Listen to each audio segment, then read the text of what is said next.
Welcome back, Financial Issues. I'm Dan Celia. It's great to be here. And by the way, I told you in the last segment, earlier in the week that we'd be having George Barna here with us. George Barna, if you don't know, Barna Research. George Barna started Barna Research about 1984. He is now sold that in 2006 or 7 or somewhere in that neighborhood, and is now the president or executive director of American Culture for Faith and Faith Institute.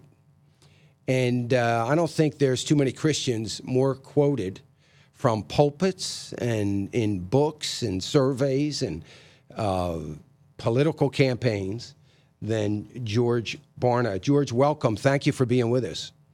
Oh, thanks, Dan. It's great to be with you.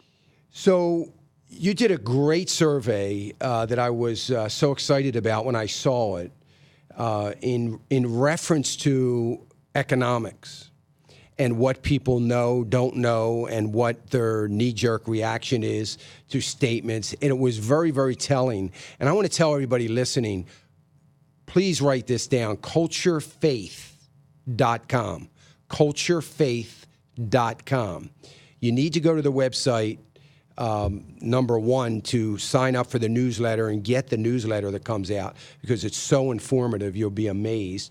But culturefaith.com, and I guess they can still find the survey, right, on the site, George? Yeah, it's the featured article right now, and even when we have new articles come out later on, it'll still be on the website for a couple of years. Great. So culturefaith.com. George Barna has written a lot of books, and he's written one called The Day Christians Changed America. Does anybody know what day that could be? Think about it. I'm sure you might. But it's a book. Check it out when you get to the site.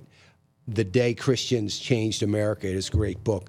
But I want to talk a little bit about this survey, George. And one of the things that I found amazing. So you did a survey, 2,000 people.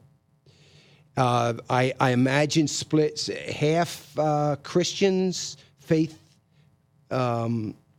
Would you call them born again believers, or you're not? How did you break the group up?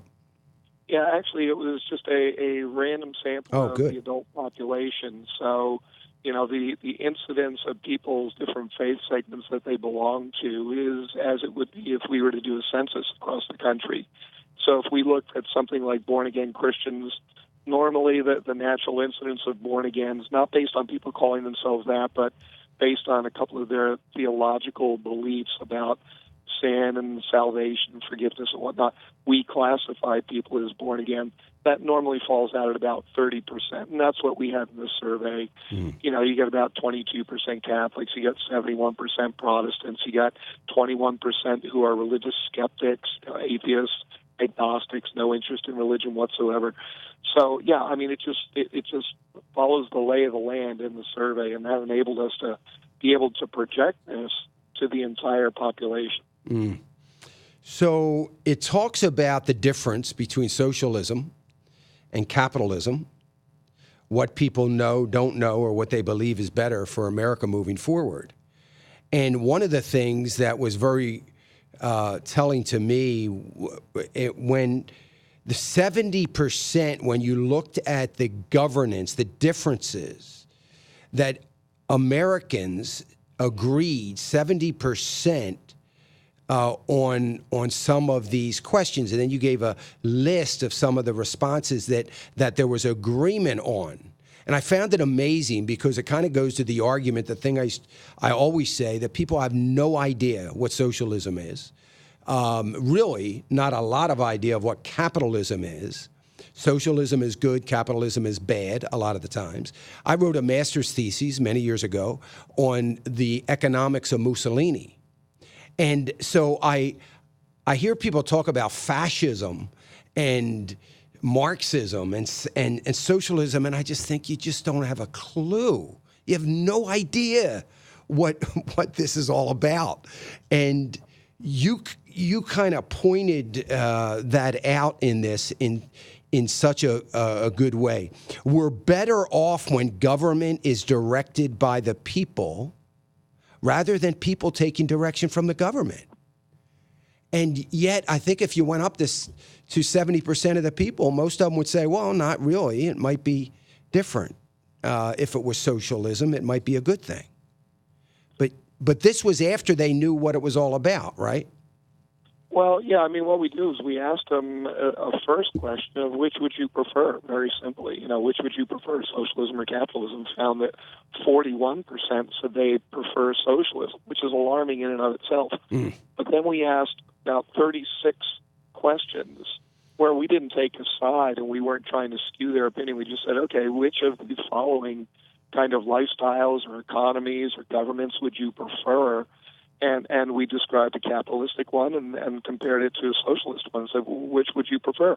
And that's where we found on 70% of the questions, people prefer the capitalist option. And, as you're saying, it was things like being able to make their own life decisions rather than the government making it for them, or, being able to have prices that are driven by the market, not set by the government, being able to have less regulation of the economy by the government, but letting the economy regulate itself, and so on. I mean, we had 36 of these things, and not everybody went to the democratic the capitalistic preference, but in a vast majority of the cases they did. And at the end of the survey, then after giving them all these options without taking sides and just saying, what do you like? Our perception was that it made them actually think about what they want. And then we asked them that same question again, by the way, which would you prefer, capitalism or socialism? Socialism fell from 41% at the beginning of the survey to 25% at the end. So it just shows us how superficial we are about our preferences on many of these things. There's a big name person who might promote it, a Bernie Sanders, a Hillary Clinton, Elizabeth Warren, might be an athlete, might be an actor, and they say these things. We go, oh, that sounds really good. And then it gets painted as, socialism is good because it's going to be a kinder, gentler society, without talking about the fact that, well, maybe, but you're going to have to give up a lot of your freedoms and opportunities to get there.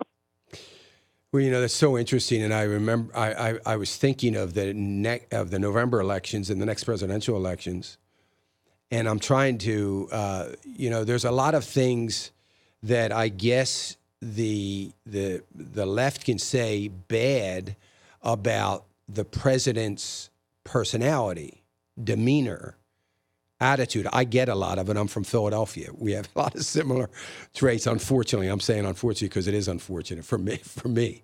But it's okay. I was born in Manhattan. Oh, so you know the deal. And so there's a lot of personality differences, but they're going to be hard pressed to talk about economic differences.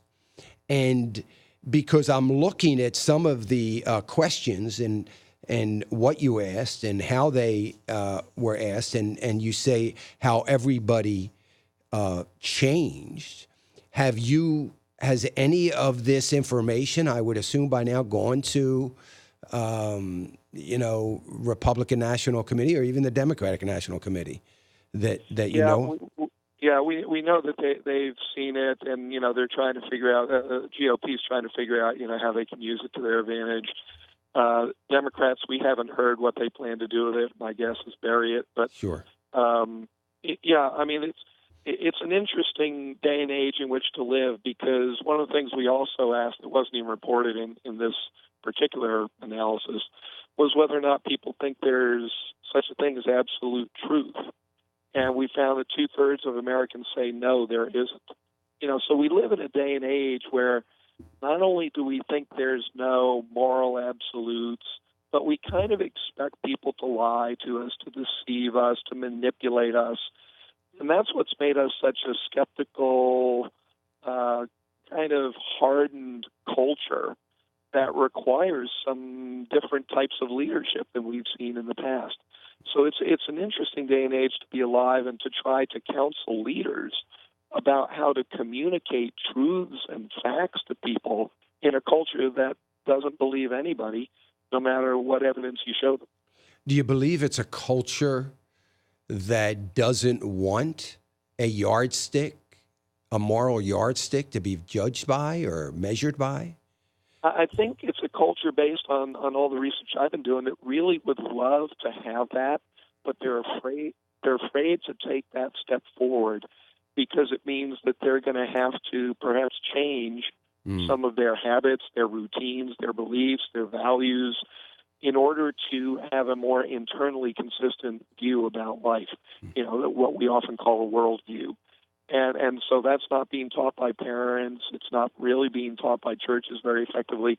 Everybody's their own moral agent. They're an independent agent these days, and that makes it difficult. I think they'd like to have that standard to go to, but they don't know who they can trust, if anyone, and they're afraid that they're going to have to make some changes. Mm-hmm. Yeah, afraid to make the changes, and be politically incorrect as far as they're concerned with their lifestyles and the way if they were to pick up these moral absolutes, for sure. Part of that is because they don't know how to argue on behalf of it. Yes. So if somebody were to challenge them, say, well, wait a minute, why do you believe that? They wouldn't be sure what to say. And so rather than get in the argument, so many people prefer to take the safe route. I'm on the air 3 hours every day, and I speak a lot. I was just speaking at a national homeschooler convention in Texas last weekend, and so many. We need to arm ourselves. I pointed out to some this survey because I'd already seen it and read it, and I just want to say to all the listeners that call me on a regular basis, so and so said this. How do I defend this economy based on a socialist economy? Folks, culturefaith.com. Culturefaith.com. You need to get this and read it and pass it along, copy it, and give it to your friends, your relatives, because it's so important that we can't be like the left. We have to be informed. We have to stay strong on God's word and be informed on this kind of data. And I hope you'll do that. Culturefaith.com. George, I wish I had more time, and I'd love to bring you back at another time to vet this out a little bit, especially when we get closer to the elections. But we'll be staying watching close for some of the other things that I'm sure you're working on as they come out. Yeah, we've got a lot coming up. I'd love to come back and talk about it with you. Yeah, that'd be great. Thank you so much, George. I sure do appreciate your time to come with us. Folks, culturefaith.com. Culturefaith.com. I'm going to be talking about it for the next few weeks to get you to download this. Check it out, culturefaith.com. Amazing information helping to arm us. We'll be back after this.